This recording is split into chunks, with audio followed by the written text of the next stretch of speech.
Hi అండి, welcome back to PG world. ఈరోజు నేను చూపించబోతుంది గుగ్గుళ్ళ కారం లేదా గుగ్గుళ్ళ పచ్చడి. మామూలుగా మనం శనగ గుగ్గుళ్ళు ఉడికేసుకుంటాం కదా, వాటితో పచ్చడి చేస్తున్నాను.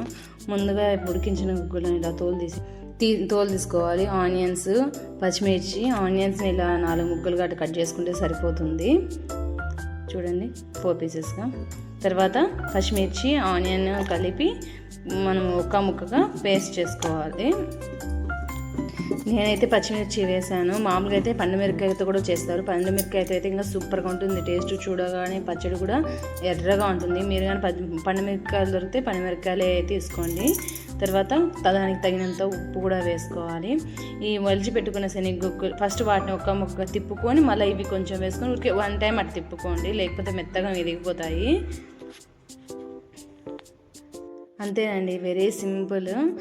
తర్వాత వెల్లుల్లి తీసుకొని తోలు తీసేసి అలా నలగొట్టుకొని తిరగబాత పెట్టుకోవడమేనండి. తిరగబాత పెట్టుకోవడానికి తిరగబాత గింజలు, ఒట్టిమిరపకాయలు, జీలకర్ర, మినప్పేడలు. నేను కొంచెం జీలకర్ర ఎక్కువగానే వేస్తానని చెప్పాను కదండి. జీలకర్ర ఎక్కువ వేస్తేనే కొంచెం టేస్ట్ అనిపిస్తుంది నాకు. వీటన్నిటితో తిరగబాత పెట్టుకోవాలి. ఇంకా కరివేపాకు, నిమ్మకాయ కూడా తీసుకోవాలండి. మనం ఇక్కడ చింతపండు వాడలేదు.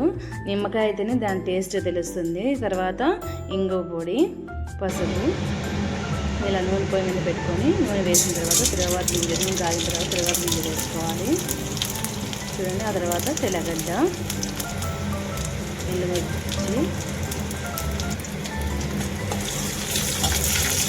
కరివేపాకు అన్నీ వేసుకొని దూరగా వేయించుకొని కరివేపాకు వేసేయాలి. కరివేపాకు ఉడకడంగానే కొద్దిగా ఇంగువ వేస్తే స్మెల్ బాగా వస్తుంది. నిమ్మకాయ ముందే వేయకూడదు, చేదు వస్తుంది. అందులో లాస్ట్లో వేసుకున్నాము. చూడండి, ముందేనండి అది మనం గ్రైండ్ చేసుకున్నాను. దాంట్లో వేసేసుకొని ఏమైనా బాగా కడబెట్టుకొని దానికి తగినంత నిమ్మకాయ, ఉప్పు, కారము, నిమ్మకాయ సమంగా ఉండేలా చూసుకోండి. చాలా అంటే చాలా బాగుంటుంది టేస్టీగా. మీరు కూడా ఒకసారి ట్రై చేసి ఎలా ఉందో కామెంట్ చేయండి.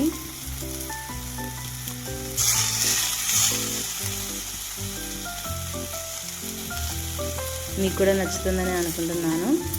Thank you guys.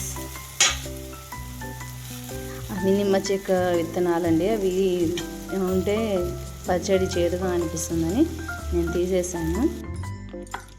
ఇంతే అండి, వేడి వేడి అన్నంలో ఇది కానీ వేసుకొని తింటే చాలా సూపర్గా ఉంటుంది. మీరు కూడా ఒకసారి ట్రై చేయండి.